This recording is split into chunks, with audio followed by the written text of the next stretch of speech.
Hello everyone, welcome to UPSC APSC quick guide channel. అయితే ఈరోజు మనం ఈ వీడియోలో directive principles of the state policy గురించి మాట్లాడుకుందాము. Directive principles of the state policy అంటే ఏంటి? అది కాన్స్టిట్యూషన్లో ఎన్నో పార్ట్లో ఉంటుంది, ఏమేమి ఆర్టికల్స్ దీంట్లో ఉంటాయి, అదేవిధంగా మనకి దీన్ని గవర్నమెంట్ ఆఫ్ ఇండియా యాక్ట్ 1935లో ఏమన్నారు, అదేవిధంగా directive principles of the state పాలసీని ఎలా కేటగిరైజ్ చేసుకోవచ్చు, ఎలా ఈజీగా మనం నేర్చుకోవచ్చు అనేది నేను మీకు ఈ వీడియోలో చెప్తాను.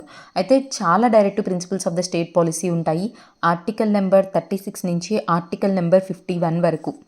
అదేవిధంగా పార్ట్ 4 ఆఫ్ ద కాన్స్టిట్యూషన్లో మనకి directive principles of the state policy అనేది ఉంటాయి. అసలు ఏంటి ఈ directive principles of the state policy అంటే ఏంటంటే యాక్చువల్గా మనకి ఫండమెంటల్ రైట్స్ ఉంటుంది. ఆల్రెడీ ఫండమెంటల్ రైట్స్ గురించి తర్వాత చిన్నగా మనం నేర్చుకుందాము.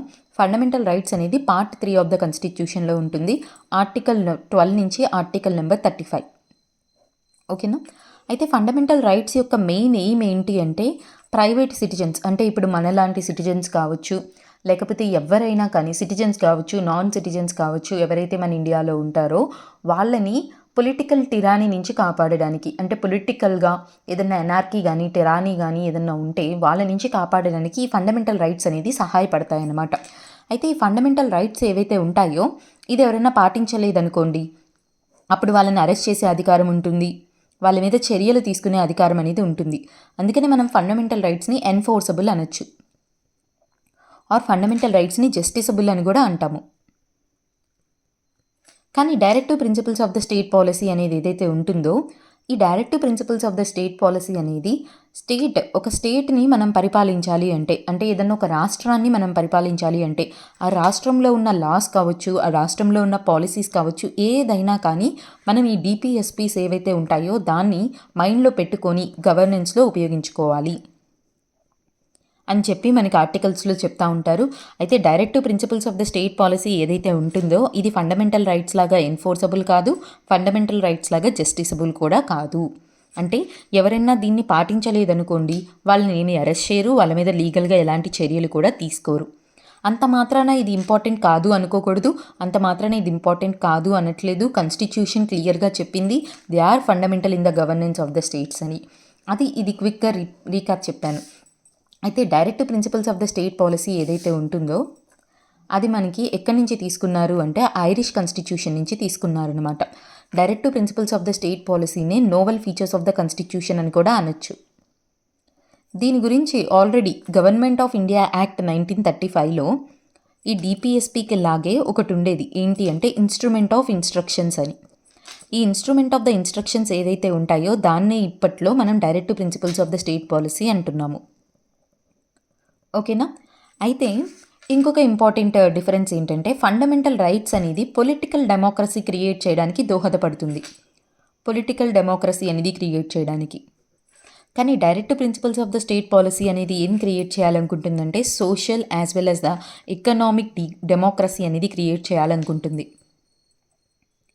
దానికి సంబంధించినవే ఉంటాయి. సోషల్ ఎకనామిక్ డెమోక్రసీ అంటే సోషల్ ఇన్ఈక్వాలిటీస్ని తగ్గించాలి, అదేవిధంగా ఎకనామిక్ ఇన్ఈక్వాలిటీస్ని తగ్గించాలి, ఉమెన్ని కాపాడాలి, చిల్డ్రన్ని కాపాడాలి, ఎన్విరాన్మెంట్ని కాపాడాలి, మన దేశాన్ని కాపాడాలి. ఇలాంటివన్నీ కూడా మనకి directive principles of the state పాలసీలో ఉంటాయి. అయితే నేను ఇప్పుడు మొత్తం directive principles of the state policy article 36 నుంచి ఆర్టికల్ 51 వరకు ఉంటాయి. అది కూడా మనకి పార్ట్ 4 ఆఫ్ ద కాన్స్టిట్యూషన్లో క్లియర్గా దీని గురించి మెన్షన్ చేశారు. అయితే దీన్ని కాన్స్టిట్యూషన్లో ఎక్కడా కూడా డివైడ్ చేయలేదు, కానీ మన కన్వీనియన్స్ కోసం మనం దీన్ని ఎలా డివైడ్ చేయొచ్చు అంటే సోషలిస్టిక్ ప్రిన్సిపల్స్ లాగా, గాంధీయన్ ప్రిన్సిపల్స్ లాగా, అదేవిధంగా మనకి లిబరల్ ఇంటలెక్చువల్ ప్రిన్సిపల్స్ లాగా మనం దీన్ని డివైడ్ చేయొచ్చు. ఓకేనా? అయితే ఇప్పుడు సోషలిస్టిక్ ప్రిన్సిపల్స్ అంటే ఏంటి, గాంధీయన్ ప్రిన్సిపల్స్ అంటే ఏంటి, లిబరల్ ఇంటలెక్చువల్ ప్రిన్సిపల్స్లో ఏమేమి ఉంటాయో నేను మీకు చెప్తాను. కానీ ఇదంతా వీడియో లెంతీ అయిపోతుంది. కానీ నేను మీకు సింపుల్గా ఈ వీడియోలో what are the socialistic directive principles of the state policies అనేవి నేను మీకు క్లియర్గా చెప్తాను. ఓకే, దానికంటే ముందు మీరు ఆర్టికల్ 36 గురించి, ఆర్టికల్ 37 గురించి నేర్చుకోవాలి. ఆర్టికల్ 36 అంటే ఏంటంటే it will define about the state. అంటే ఆర్టికల్ నెంబర్ 36 నుంచి ఆర్టికల్ 51 మధ్యలో ఏవైతే స్టేట్ అనే పదం అనేది వస్తుందో ఆ స్టేట్ యొక్క డిఫినేషన్ని మనకి దీంట్లో డిఫైన్ చేస్తారు. స్టేట్ అంటే ఏంటి? స్టేట్ అంటే ఏంటి అంటే అటు లెజిస్లేచర్ ఉంటుంది, ఎగ్జిక్యూటివ్ ఉంటుంది, ఓకేనా? తర్వాత లోకల్ అథారిటీస్కి సంబంధించిన అదర్ పబ్లిక్ అథారిటీస్ ఏవైతే ఉంటాయో ఇవన్నీ స్టేట్ యొక్క డెఫినేషన్ కిందకే వస్తాయి అని ఆర్టికల్ 36 చెప్తుంది. ఆర్టికల్ 37 ఏమని చెప్తుంది అంటే directive principles of the state policies అనేవి జస్టిసబుల్ కాదు. అదేవిధంగా they are not enforceable. Already నేను మీకు ఇందాకే చెప్పాను, అది జస్టిసబుల్ కాదు, ఎన్ఫోర్సబుల్ కాదు. అంత మాత్రానికి అది ఇంపార్టెంట్ కాదు అని మనం అనుకోకూడదు. అందుకనే కాన్స్టిట్యూషన్ క్లియర్గా ఆర్టికల్ 37లో ఏమని చెప్పింది అంటే, కాన్స్టిట్యూషన్ ఇట్ సెల్ఫ్ ఏమని చెప్పింది అంటే that directive principles of the state policy ఏదైతే ఉంటుందో they are fundamental in governance and the states ఎవరైతే ఉంటారో state should follow the directive principles of the state policy while making the laws, while making the policies కానీ laws కానీ తయారు చేసేటప్పుడు states కంపల్సరీగా మనకి ఈ యొక్క directive principles of the state పాలసీస్ని మైండ్లో ఉంచుకోవాలి అని మనకి చెప్తున్నారు. ఇంకా లేట్ ఎందుకు, మనం ఈ టాపిక్లోకి వెళ్ళిపోదాము, ఓకేనా? దీని గురించి నేను మీకు క్లియర్గా ఈచ్ అండ్ ఎవ్రీ టాపిక్ అనేది నేను మీకు చెప్తాను. అయితే నేను ఈ వీడియోలో మీకు socialistic directive principles of the state policy గురించి ఎక్స్ప్లెయిన్ చేస్తాను. సోషలిస్టిక్ డైరెక్టివ్ ప్రిన్సిపల్స్లో మనకి ఫస్ట్ ఆర్టికల్ 38 అనేది ఉంటుందన్నమాట. మీరు ఇలాగే నేర్చుకోవాల్సిన అవసరం లేదు, కానీ ఇలా నేర్చుకుంటే మీకు ఈజీగా గుర్తుంటుంది. లక్ష్మీకాంత్ బుక్లో కూడా ఇలాగే ఉంటుంది. అన్నీ ఒకేసారి సోషలిస్టిక్, గాంధీయన్, లిబరల్, ఇంటలెక్చువల్ ఒకేసారి నేర్చుకుంటే మీకు గుర్తుండదు.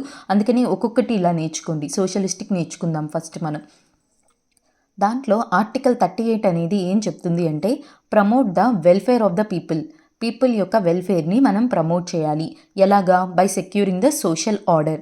జనాల్లో సోషల్ ఆర్డర్ని సెక్యూర్ చేయాలి.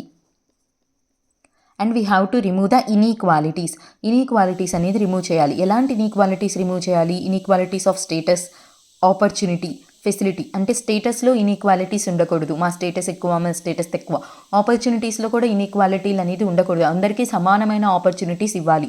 ఫెసిలిటీస్ కూడా అందరికీ సమానమైన ఫెసిలిటీస్ అనేది అందచేయాలి అని ఆర్టికల్ 38 చెప్తుంది. సోషలిస్టిక్ అంటే క్లియర్గా it will promote the social order and also it will secure the social order and it will remove the inequalities.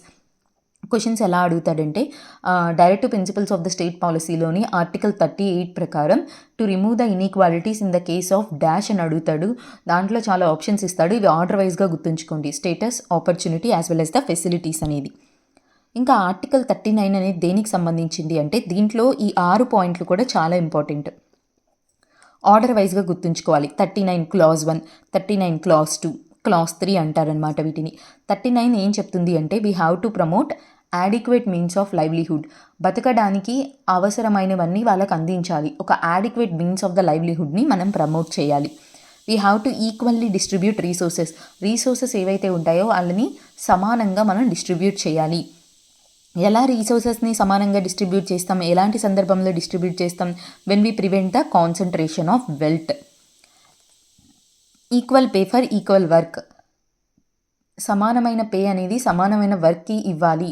అటు మేల్ అయినా కానీ ఫీమేల్ అయినా కానీ ఎవరైనా మనకి పర్లేదు. ఆడపిల్లలకి అయితే తక్కువ జీతము, మగవాళ్ళకైతే ఎక్కువ జీతం అనేది ఉండకూడదు. Equal pay for equal work. దాని గురించి చెప్పింది దేంట్లో అంటాడు? డిపిఎస్పీస్లో ఆర్టికల్ 39లో క్లాజ్ 4లో చెప్పడం జరిగింది. To secure the health and the safety of women and the children. Opportunity to secure the healthy development of the children. గుర్తుంచుకోండి. To promote the adequate means of the livelihood కావచ్చు, equal distribution of resources, prevention of the concentration of the wealth, equal pay for equal work, అదేవిధంగా securing the health, safety of women and the children, providing the opportunity to secure the healthy development of the children. ఇవన్నీ మనకి article 39లో ఉంటాయి. ఓకేనా? ఇంకొకటి article number 39A అదేమని చెప్తుంది అంటే we have to promote the equal justice. అందరికీ సమానమైన న్యాయం అనేది చేయాలి. పేదవాళ్ళకు ఒక న్యాయం, ధనికులకు ఒక న్యాయం అనేది ఉండకూడదు. ఆల్రెడీ మన ఇండియాలో రూల్ ఆఫ్ లా అనేది ఉంటుంది. ఓకేనా?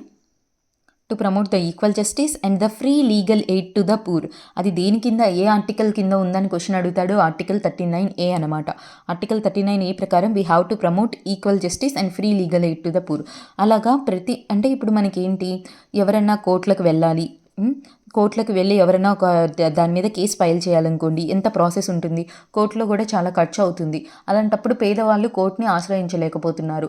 అలాంటి వాళ్ళకి జస్టిస్ అనేది సరిగ్గా అందట్లేదు. ఇలా ఇబ్బంది పడకూడదని చెప్పి free legal aid to the poor అందుకోసం ఏం చేశారు అంటే మన ఇండియాలో నేషనల్ లీగల్ సర్వీస్ అథారిటీ అనే దాన్ని క్రియేట్ చేశారు. దీని ప్రకారం ఏం చేస్తారు, నేషనల్ లీగల్ సర్వీస్ అథారిటీస్ ఉంటాయి, స్టేట్ లెవెల్లో లీగల్ సర్వీస్ అథారిటీస్ ఉంటాయి, డిస్ట్రిక్ట్ లెవెల్లో లీగల్ సర్వీస్ అథారిటీస్ ఉంటాయి. ఎక్కడికక్కడ వాళ్ళు ఏం చేస్తారంటే పేదవాళ్ళకి న్యాయం జరిగేలాగా చేస్తారు. ఫ్రీ లీగల్ ఎయిడ్ అనమాట. ఫ్రీగా లాయర్లు వస్తారు, వాళ్ళ తరపున పోరాడతారు, ఇవన్నీ చేస్తారు. ఆ యొక్క ఆపర్చునిటీ మనకి ప్రొవైడ్ చేసింది ఆర్టికల్ 39A. గుర్తుంచుకోండి. ఆర్టికల్ 41 ఏం చెప్తుంది అంటే we have to secure the education. ప్రతి ఒక్కళ్ళకి చదువు అనేది ఉండాలి. అదేవిధంగా రైట్ టు వర్క్, ప్రతి ఒక్కళ్ళు ఉద్యోగం చేసే అర్హత ఇవ్వాలి. And also the right to the public assistance, అందరికీ పబ్లిక్ అసిస్టెన్స్ అందేలాగా ఉండాలి. అంటే ఇది ఆర్టికల్ నెంబర్ 41 చెప్తుంది.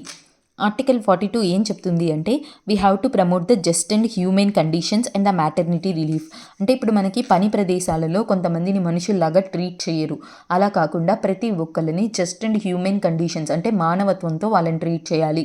అదేవిధంగా ఆడవాళ్ళకి మ్యాటర్నిటీ రిలీఫ్ అనేది ప్రొవైడ్ చేయాలి అని చెప్పి ఏ ఆర్టికల్ చెప్తుంది, ఆర్టికల్ 42. క్వశ్చన్ అడుగుతాడు, which of the following article below says promotes the just and human conditions and also the maternity relief అంటాడు. ఆర్టికల్ 42 గుర్తుంచుకోండి. ఆర్టికల్ 43 ఏంటంటే dignity of the life with minimum wages. ప్రతి ఒక్కరికి డిగ్నిటీ ఆఫ్ ద లైఫ్ అనేది provide చేస్తారనమాట. Minimum wages, కనీసం minimum wages act అనేది మనకు ఆల్రెడీ ఉంటుంది, అంటే బ్రిటిష్ టైం నుంచే ఉంది. But still dignity of the life with the minimum wages అనేది ఆర్టికల్ నెంబర్ 43లో మెన్షన్ చేశారు. ఆర్టికల్ నెంబర్ 43Aలో participation of the workers in the management of the industries యొక్క మేనేజ్మెంట్లో వర్కర్స్ని పార్టిసిపేట్ చేసేలాగా చేయాలి. అది 43A. మరి 43 ఏమనుకున్నాము, వర్కర్స్కి డిగ్నిటీ ఆఫ్ ద లైఫ్ అనేది ఇవ్వాలి మినిమం వేజెస్తో. ఓకేనా. ఇంకొకటి ఆర్టికల్ 47. ఆర్టికల్ 47 దేని గురించి చెప్తుంది అంటే adequate nutrition and also the health benefits అనేది ఇవ్వాలి to improve the public health. Public హెల్త్ని కనుక మనం కాపాడాలి అంటే అందరికీ యాడిక్వేట్ న్యూట్రిషన్, హెల్త్ బెనిఫిట్స్ అనేది అందచేయాలి అని చెప్పింది. ఇవన్నీ కూడా మనకి ఏంటంటే సోషలిస్టిక్ ప్రిన్సిపల్స్ అనమాట. మీరు గుర్తుంచుకోండి సోషలిస్టిక్ ప్రిన్సిపల్స్ అంటే ఏంటి అనేది. నేను ఆల్రెడీ మీకు చెప్పాను. సోషలిస్టిక్ ప్రిన్సిపల్స్లో ఏమేమి ఆర్టికల్స్ వస్తాయో ఒకసారి చూద్దాము. Article number 38, article number 39, 39A, 41, 42, 43, 43A and also the 47 అనమాట. సింపుల్గా చూద్దాము. 38 అనేది ఏదైతే ఉంటుందో సోషల్ ఆర్డర్ని సెక్యూర్ చేస్తుంది, ఇన్ఈక్వాలిటీస్ని రిమూవ్ చేస్తుంది. ఎలాంటి ఇన్ఈక్వాలిటీస్ రిమూవ్ చేస్తుంది, స్టేటస్, ఆపర్చునిటీ, ఫెసిలిటీ. మరి 39 ఏం చెప్తుంది, ఒక యాడిక్వేట్ మీన్స్ ఆఫ్ లైవ్లీహుడ్ అనేది అందచేయాలి. ఓకే, దానికోసం ఈక్వల్ డిస్ట్రిబ్యూషన్ ఆఫ్ రీసోర్సెస్, దానికోసం prevention of concentration of wealth, అదేవిధంగా equal pay for equal work, అదేవిధంగా securing the health and the safety of women. Okay, తర్వాత opportunity for the healthy development of the children అని మనం అనుకున్నాము. 39A అనగానే మీకు గుర్తు రావాల్సింది ఫ్రీ లీగల్ ఎయిడ్ అనేది పూర్ వాళ్ళకి అందించాలి. 41 అంటే ఏంటి, అందరికీ education, right to work, right to public assistance అనేది అందచేయాలి. 42 అంటే మనకి జస్ట్ అండ్ హ్యూమన్ కండిషన్స్ అందచేయాలి, మ్యాటర్నిటీ రిలీఫ్ అనేది ఇవ్వాలి. 43 అంటే డిగ్నిటీ ఆఫ్ ద లైఫ్ అనేది ఉండాలి విత్ ద మినిమం వేజెస్తో. 43A అంటే participation of the workers in the management of the industries. 47 అంటే యాడిక్వేట్ న్యూట్రిషన్ కావచ్చు, పబ్లిక్ యొక్క హెల్త్ బెనిఫిట్స్ని మనం చూసుకోవాలి. ఈ విధంగా మనం మొత్తం సోషలిస్టిక్ ప్రిన్సిపల్స్ గురించి నేర్చుకున్నాము. అయితే ఇంకొక ఇంపార్టెంట్ పాయింట్ ఏంటంటే దీంట్లో ఈ సోషలిస్టిక్ ప్రిన్సిపల్స్ అన్నీ డైరెక్ట్గా మనకి కాన్స్టిట్యూషన్లో యాడ్ చేయబడలేదు. దీంట్లో మనకి ఏంటంటే కొన్ని కాన్స్టిట్యూషనల్ అమెండ్మెంట్ ద్వారా యాడ్ చేయడం జరిగింది. మనం 38 గురించి మాట్లాడుకున్నాం కదా. 38లో ఇదివరకు ఏమని ఉండేది, ఒరిజినల్ కాన్స్టిట్యూషన్లో ఆర్టికల్ 38లో ఏముండేది అంటే we have to secure the social order అని ఉండేది అంతే. కానీ ఇంకొక పదం కూడా ఉంది కదా ఇప్పుడున్న దాంట్లో, to remove the inequality in the matters of status, income, opportunity and the facility అనేది ఏదైతే ఉంటుందో దీన్ని యాడ్ చేసింది ఏంటి అంటే 44 అమెండ్మెంట్ యాక్ట్ 1978. ఈ 38లో మనకి ఇది కాకుండా remove the inequalities of the status, opportunity, facility అనే టర్మ్ని యాడ్ చేసిన అమెండ్మెంట్ ఏంటి అంటే 44 అమెండ్మెంట్ యాక్ట్ 1978. గుర్తుంచుకోండి. మనం 39 గురించి చదివాము, 39A గురించి చదివాము, 43A గురించి చదివాము సోషలిస్టిక్ ప్రిన్సిపల్స్లో. ఈ మూడు కూడా 39, 39A, 43A ఈ మూడింటిని కూడా యాడ్ చేసింది. అంటే ఈ మూడిట్లో కూడా యాడ్ చేసింది ఏంటి అంటే 42nd అమెండ్మెంట్ యాక్ట్ 1976 యాడ్ చేసింది. 39లో చాలా ఉంటాయి, దాంట్లో ఏం యాడ్ చేసిందంటే to secure the opportunity of the children for healthy development. లాస్ట్ది ఉంది కదా 6th, ఇది opportunity for the healthy development of the children. ఈ 6 అనే దాన్ని యాడ్ చేసింది 42nd అమెండ్మెంట్ యాక్ట్. అదేవిధంగా 39A మొత్తాన్ని to promote the equal justice, free legal aid to the పూర్ని యాడ్ చేసింది కూడా ఇదే అనమాట. అదేవిధంగా 43A participation of the workers in the management of the ఇండస్ట్రీని కూడా యాడ్ చేసింది 42nd అమెండ్మెంట్ యాక్ట్ 1976 అనమాట. ఈ విధంగా మనకి సోషలిస్టిక్ ప్రిన్సిపల్స్ గురించి మనం మాట్లాడుకున్నాము. సోషలిస్టిక్ ప్రిన్సిపల్స్లో కాన్స్టిట్యూషన్లో డైరెక్ట్గా ఉన్నాయి ఏంటి, ఏమేమి అమెండ్మెంట్స్ యాడ్ చేసే 42nd amendment act 1976 and 44 amendment act 1978. 42nd amendment act 1976 ఏమేమి యాడ్ చేసింది, ఆర్టికల్ నెంబర్ 39లో 6th ప్రొవిజన్ యాడ్ చేసింది, ఆర్టికల్ నెంబర్ 39A అనేది యాడ్ చేసింది. అదేవిధంగా మనకి ఆర్టికల్ నెంబర్ 43A అనేది యాడ్ చేసింది. ఆర్టికల్ 39(6)లో healthy development of the children కోసం, 39A ఏమో free legal aid to the poor, 43 ఏమో మనకి ఏంటి అంటే 43A management participation of the workers in the management of industry. మరి 44th అమెండ్మెంట్ యాక్ట్ 1978 ఏం యాడ్ చేసింది, 38లో ఇదివరకు to secure the social order అనేది ఉండేది, కానీ దాంతోపాటు and also the remove the inequalities అనేది ఏదైతే ఉంటుందో, inequalities of status, income, opportunity, facilities అనేది యాడ్ చేసింది ఏంటి, ఈ టర్మ్ని యాడ్ చేసింది 44 అమెండ్మెంట్ యాక్ట్ 1978. ఇది చాలా చాలా ఇంపార్టెంట్, అన్నీ గుర్తుంచుకోండి. ఇదంతా మీకు అర్థమైందని అనుకుంటున్నాను. నెక్స్ట్ వీడియోలో నేను వెంటనే మీకు సోషలిస్టిక్ ప్రిన్సిపల్స్ అయిపోయాయి, Gandhian principles of the directive principles of the state పాలసీని తీసుకొస్తాను. ఈ వీడియో మీకు అర్థమైంది అనుకుంటున్నాను. అర్థమైతే like, share and also the subscribe guys. Thank you so much everyone. Work hard.